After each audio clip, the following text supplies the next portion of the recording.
하나님께서 오늘 우리에게 주신 말씀은 마태복음 8장 1절서부터 4절까지의 말씀이 되겠습니다. 우리 다 같이 읽겠습니다. 예수께서 산에서 내려오시니 수많은 무리가 따르니라. 한 나병 환자가 나와 전하며 이르되 주여 원하시면 저를 깨끗하게 하실 수 있나이다 하거늘 예수께서 손을 내밀어 그에게 대시며 이르시되 내가 원하노니 깨끗함을 받으라 하시니 즉시 그의 나병이 깨끗하여진지라.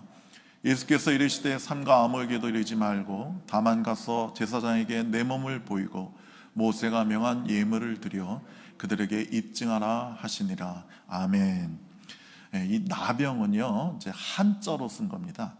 한자로 나병이라고, 그걸 우리 그냥 한국말로 문둥병이라고 하는데 약간 좀 이렇게 낮춰 부른 얘기죠. 그래서 이제 경상도 쪽에서는 이 문둥이라고 이렇게 많이 이렇게 욕도하고 그렇습니다.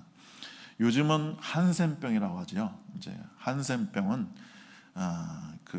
이 나병균을 처음 발견한 노르웨이 의사가, 그의 이름이 한센이었는데 그래서 그 사람 이름을 따라서 요즘은 한센병이라고 합니다. 1980년도 이후로 나병은 완전히 치유가 됩니다. 완치가 됩니다. 약이 아주 개발이 잘 돼가지고 약을 쓰면 전염도 되지 않습니다. 근데 과거에는 1980년 이전에는 불치병이었죠. 전혀 고칠 수가 없는 병이었습니다. 그리고 이 병은 여러분 알다시피 무감각해지고 막 살이 썩어 들어가가지고 막 코가 떨어지고 손가락이 막 떨어지고 얼굴이 막 이렇게 막 찌그러지고 그래서 너무너무 보기 끔찍한 그런 병이었습니다. 그리고 전염도 되기 때문에 흔히 사람들은 저 사람은 어느 끔찍한 죄를 져서 하나님이 큰 벌을 내리신 거다 이렇게 믿었어요. 왜냐하면 그 몰골이나 이런 것들이 너무 흉하니까 큰 죄를 져서 벌 받는 거라고 그렇게 얘기를 했습니다. 오늘 1절에 봤더니 산에서 내려오셨다 이 말씀은 이제 산에서 하신 그 긴 5장, 6장, 7장의 그 긴 설교를 마치시고 내려왔다는 거죠. 그리고 내려오셔서 8장에서 예수님은 문둥병을 고치시고 중둥병을 고치시고 열병을 고치시고 귀신을 쫓아내시고 바람과 파도를 잠잠케 하십니다. 자, 이렇게 여러 가지 치유 사역을 하신 거에는 우리에게 또 다른 메시지가 있기 때문에 이런 치유 사역을 산에서 내려오자마자 하신 것입니다. 특별히 그 나병 환자를 처음 고치신 것은 이 산상설교를 우리가 쭉 하고 나서 우리가 그 산상설교를 우리 힘으로는 지킬 수 없다는 것을 말씀해 주시는 거예요. 우리는 그 산상설교에 대해서 나병 환자처럼 철두철미하게 무능하고 우리 안에 추악함이 있기 때문에 그것을 우리가 지킬 수 없다는 것을 말씀해 주시는 거예요. 그리고 두 번째로는 주님은 이 산상설교, 이 주옥같이 아름다운 설교를 하셨는데 주님은 설교만 하고 끝나시는 분이 아니라 실제로 우리의 삶의 그 고통의 문제, 그 질병의 문제가 얼마나 심각합니까? 그 질병의 문제, 그리고 바람과 파도를 잠잠케 하심으로 우리 가운데 있는 환경의 문제, 이런 문제를 실질적으로 도와주시고 해결해 주시는 분이라는 것을 말씀을 주고 계신 거예요. 그래서 세상 사람들도 뭐 세상의 문제에 대해서 뭐 분석 잘하고 뭐 어떻게 하면 이게 좋아질 것이라고 말은 하지만 실제로 그걸 행할 능력은 없죠. 그래서 우리 주님은 단순한 이상론자가 아니라 우리 영혼의 문제를 실제로 치유해 주시는 분입니다. 이 땅의 육신적인 아픔과 문제도 해결해 주시는 분이십니다. 우리를 전인적으로 치유하시고 온전케 하시는 분이 우리 예수님이십니다.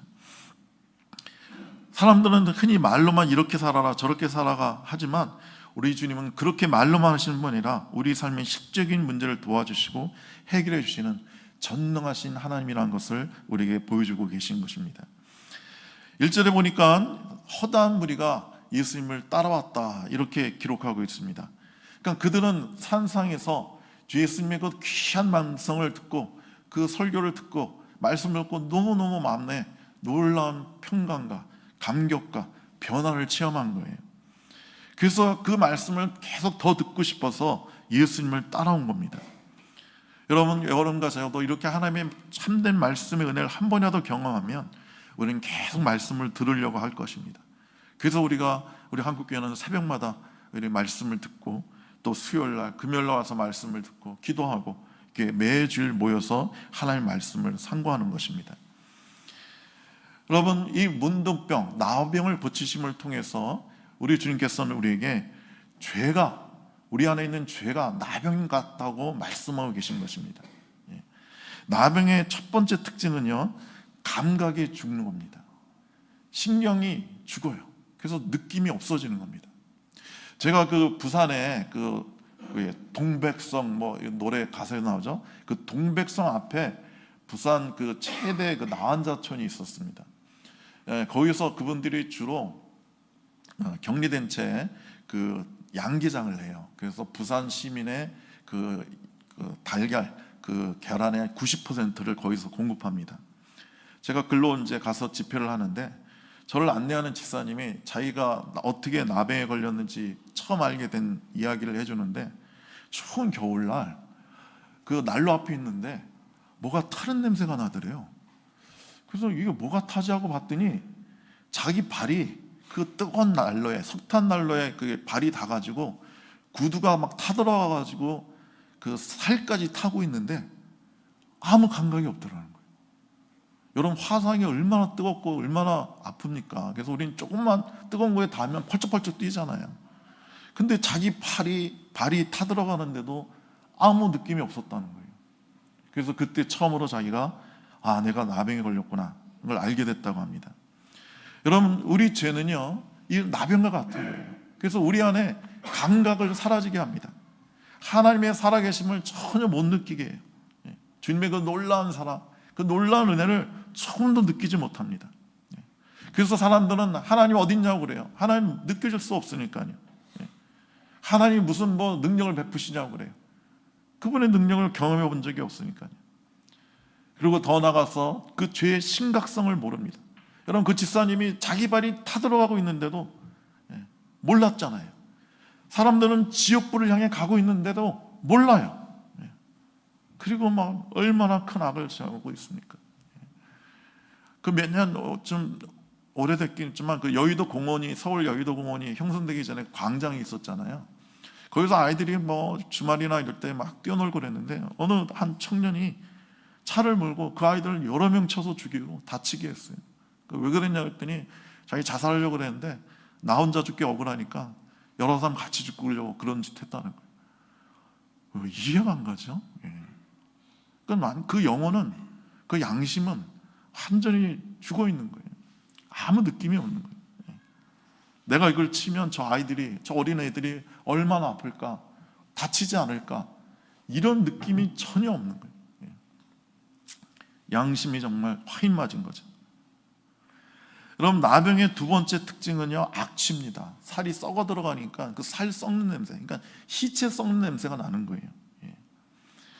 그래서 죄악의 병균은요, 인간 심령에 파고들어서 악취가 솟아나게 합니다. 그래서 온 심령과 전 인격과 생활 습관에 그 주위의 환경에 그 악취를 풍깁니다. 그래서 우리 주님의 그 생명의 그 향기를 아는 사람들, 그 거룩한 예수님의 사랑과 은혜의 향기를 아는 사람들은요, 이 사람들에게서 나오는 그 악취 때문에 상당히 고통스러운 겁니다. 질식할 것 같은 고통이 있는 거예요. 저는 가끔 뭐 운전하다 보면 저도 가끔 그럴 때는 있지만 그 사람들이 막 분노하는 거 보면 너무 무서워요. 너무 끔찍하고. 그 실제로 있었던 얘기인데, 그 어느 자동차가 그랬는데 그 젊은이가 뭐는 오토바이가 갑자기 앞을 확 끼어들었어요. 그러니까 자동차 운전자가 놀래가지고 급브레이크를 밟았죠. 그리고 이제 오토바이가 이제 가니까 이 사람이 화가 나가지고 자기 앞에 끼어들어서 자기 놀래게 했다고 100km로 달려가가지고 그 빨간 신호등에서 정지하고 있는 오토바이 뒤를 박아서 그 젊은이를 직사시켰어요. 이 사람이 무슨 범죄잖아요. 아니에요. 그 회계사예요. 돈도 잘 벌고 안정된 직장에 있는 사람이에요. 근데 그 순간에 분노에 사로잡혀가지고 한 생명을 그냥 쳐 죽인 겁니다. 그럼 이런 끔찍한 죄의 악취가 우리 가운데 얼마나 많은지 모르겠어요. 그리고 아까 말씀드린 대로 나병의 가장 그 큰 특징 중 하나는 우리 몰골이 아주 흉하게 됩니다. 막 손가락이 떨어지고 막 코도 떨어지고 눈알도 막 떨어져요. 그런 얼굴을 쳐다볼 수가 없습니다. 여러분, 하나님은요, 이 세상 그 어떤 피조물보다도 사람을 가장 아름답게 지으셨어요. 왜냐하면 다른 것들은 이 꽃도 아름답지만 여러분, 원래 사람은 이 꽃보다 더 아름답게 우리를 지으셨어요. 왜냐하면 하나님의 형상으로 우리를 지으셨기 때문에. 그래서 사람이 세상에서 가장 아름답고 가장 영광스러운 모습이었습니다. 근데 죄악의 나병균이 우리 사람에게 들어와서 인간의 몰려는 아주 추하고 저주스러운 모습이 된 겁니다. 여러분, 아기 때는요 다 이쁘죠. 어떤 아기도 다 이쁩니다. 짐승도 아기 때는, 새끼 때는 다 이뻐요. 그 예쁘고 그 밝고 아름답던 그 아이가 자라면서 세상의 정욕과 욕망과 질투와 근심과 분노와 죄악에 노출되면서 그 얼굴이 일그러져 가는 겁니다. 취약하게 바뀌어 있는 겁니다. 겉사람뿐만 아니라 그 내면도, 그 속사람도 죄악으로 말미암아 끔찍한 모습으로 바뀌게 되는 겁니다. 우리가 지금 육체가 완전히 망가지지 않아서 어느 정도 우리가 서로 쳐다보면서 살 수 있는데, 여러분, 장차 우리가 죽으면 지옥에 가서 우리 육체를 벗고 속사람이 노출되면요, 아마 자기의 부모들도 알아보지 못할 거예요. 그 모습이 너무 끔찍하게 바뀌어 있어가지고.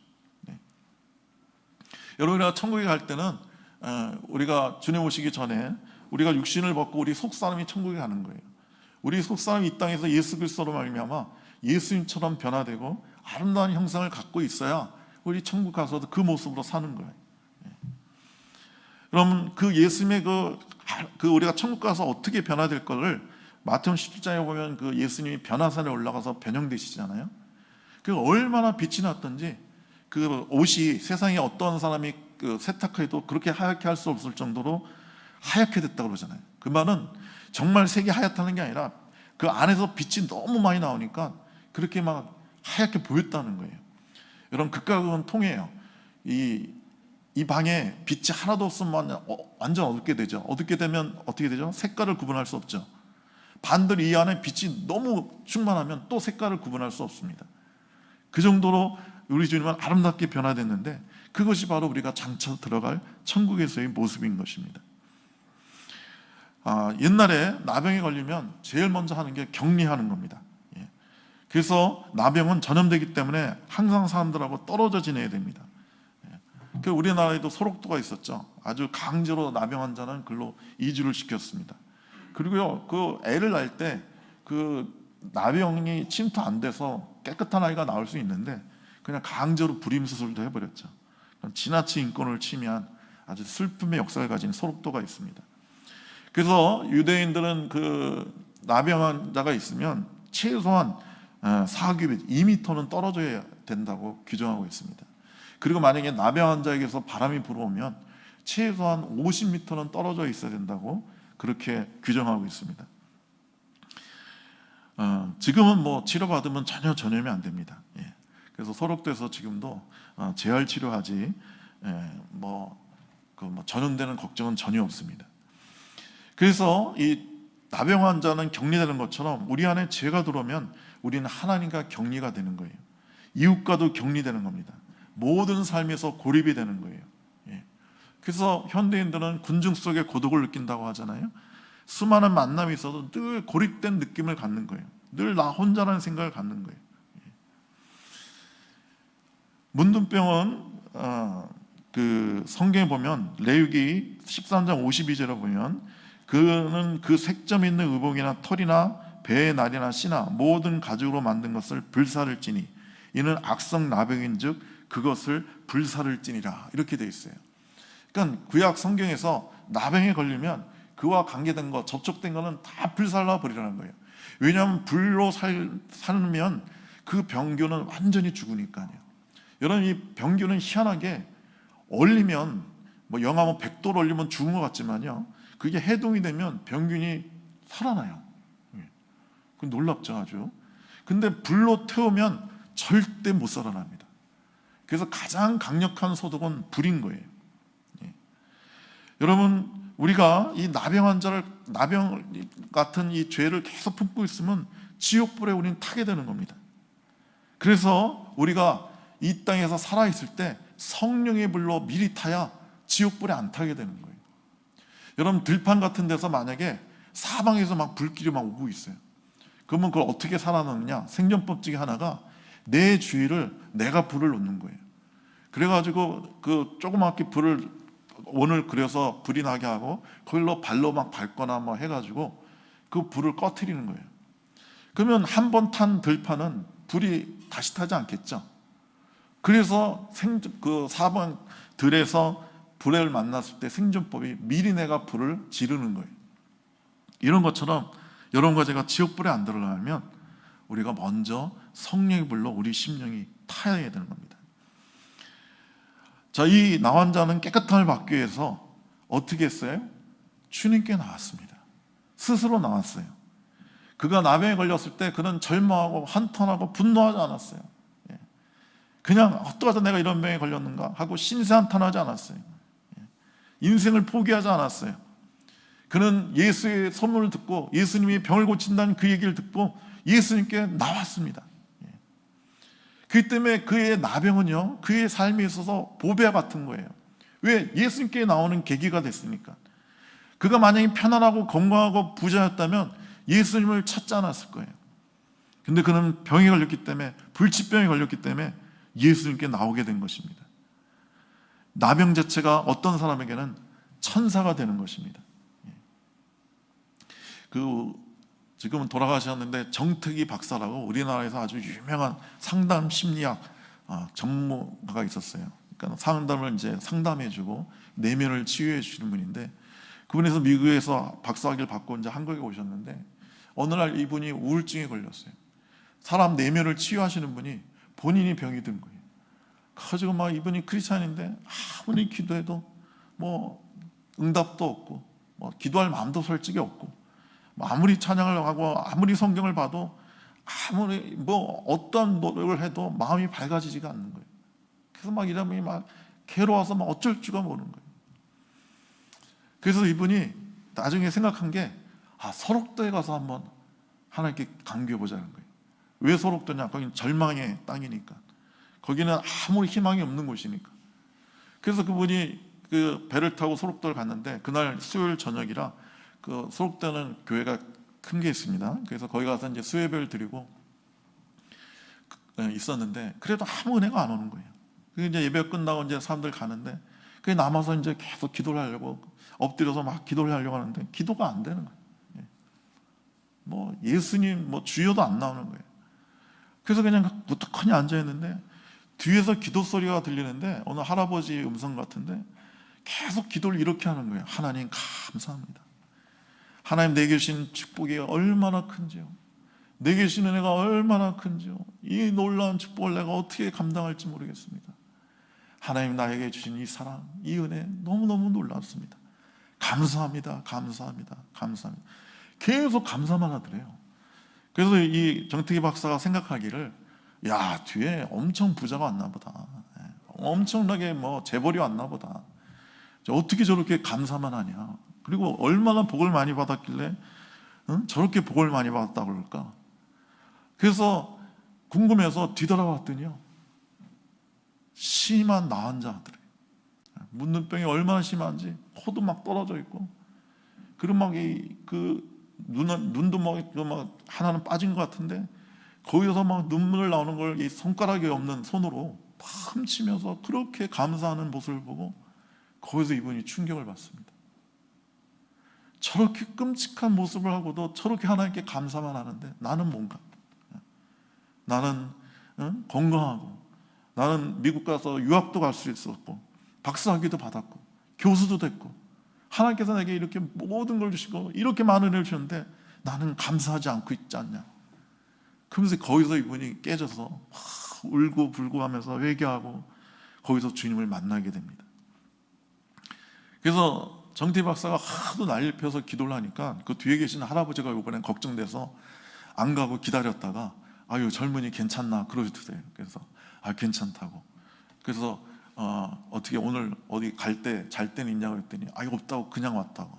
그럼 우리 집으로 가자고. 우리 집에서 재워주겠다고. 그래서 그 할아버지가 그 집에 데려가서 자기 그 병 걸린 이야기, 그리고 어떻게 소록도에 오게 된 이야기를 하는데 자기 병에 걸리니까요. 사람들이 다 자기를 떠나가더래요. 예, 다 떠나가더래요. 그렇죠. 이게 전염이 되니까. 그래서 자기가 어떻게 할 수가 없어서 소록도에 왔는데 다 떠나갔지만 딱 한 사람만 자기를 소록도에 같이 따라왔대요. 그래서 정태기 박사는 아이고 그래도 할머니가 따라오셨나 보네요. 그랬더니 아니야, 우리 집사람은 제일 먼저 도망갔고 예수님이 나를 따라오셨어. 모든 사람이 날 떠나가고 날 버렸지만 예수님은 나와 함께 소록도에 오셨고 지금도 늘 나와 동행하셔. 그리고 나에게 얼마나 큰 은혜와 사랑을 주시는지 몰라. 이렇게 고백하시다는 거예요. 예. 그러니까 이 할아버지는 그 나병을 통해서 예수님을 만나고 예수님의 놀라운 생명을 소유하게 된 거죠. 여러분, 이 나병 환자처럼 여러분이 어떤 고통과 절망이 있든 간에 이 시간 결단해야 됩니다. 나는 주님께 나가리라. 내가 주님을 만나리라. 내가 주님의 놀라운 치유의 능력을 경험하리라 하고 주님께 나가 매달려야 되는 겁니다. 근데 이 사람이 주님 앞에 와서 하는 이야기가 참 신기합니다. 2절에 보면 예수님, 저 좀 고쳐주세요. 제발 고쳐주세요. 반드시 좀 고쳐주세요. 내가 이 나병 가지고 살 수 없습니다. 너무 고통스럽습니다. 고쳐주세요.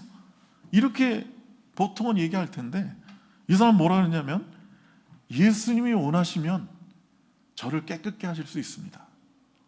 이 놀라운 고백입니다.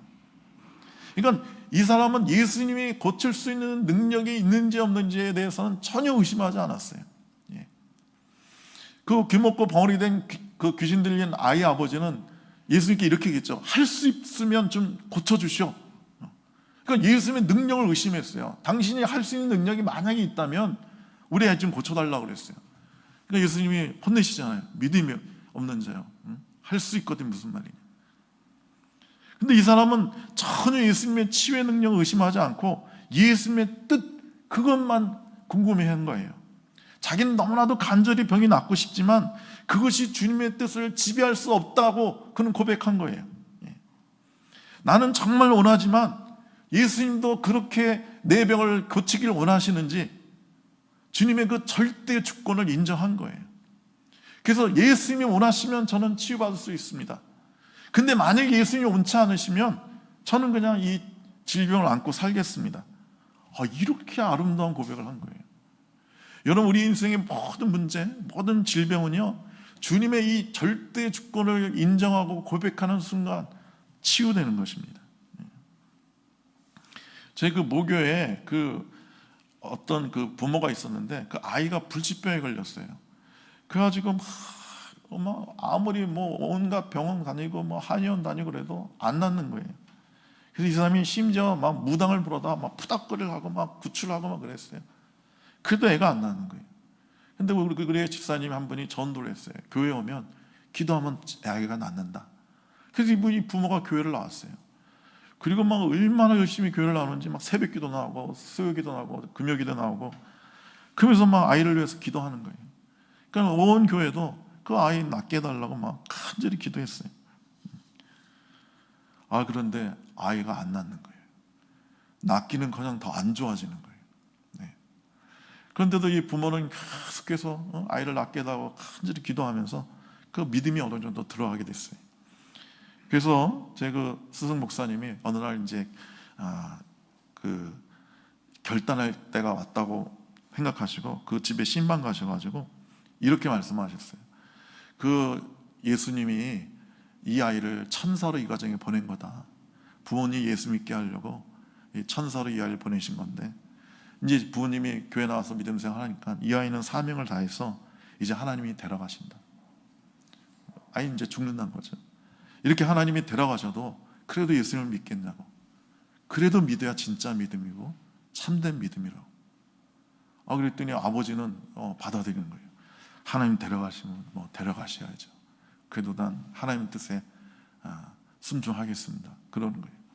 근데 어머니는 막 펄펄 뛰는 거예요. 이 목사님 왜 그런 소리를 하시냐고. 수단과 방법을 가지 않고 무조건 우리 아이 살려달라고. 왜 그런 이상한 말씀 하시냐고. 살려달라고.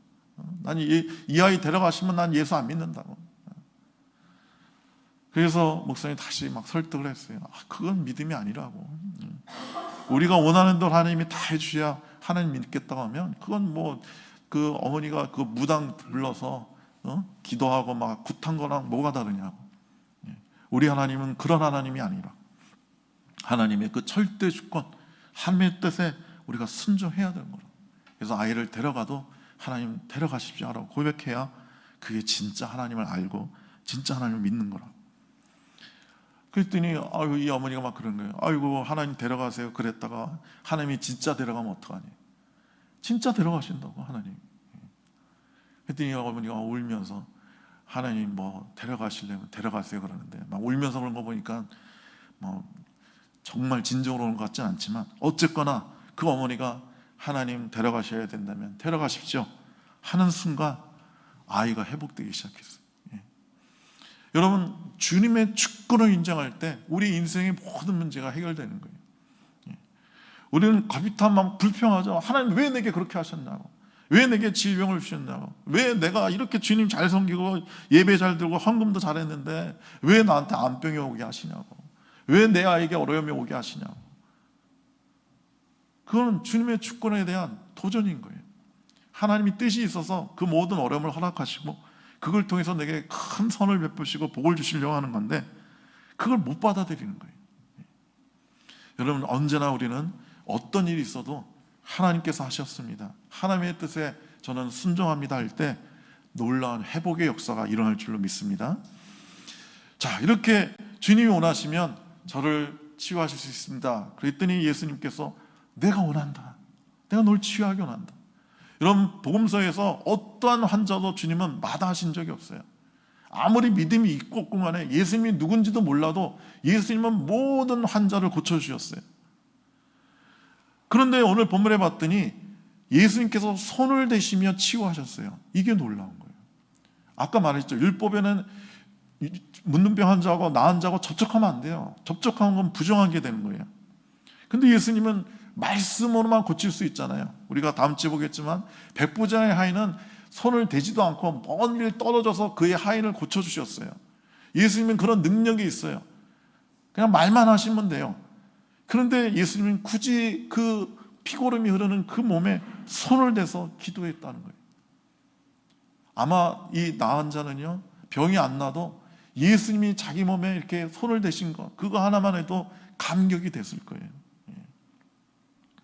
제가 아까 말한 그 나은 자촌에 가서 집회를 하는데 그 인도하시는 집사님이 그런 거예요. 그 제가 그때는 좀 약간 좀 젊었을 때니까 목사님 그 장로님들 만나면 연세가 많으셔도 먼저 손을 내밀어 악수를 청하시는 게 여기의 예의라는 거예요. 그러니까 나아 환자들은 접촉하기 싫어하니까 사람들이 악수를 안 하려고 할 거 아니에요.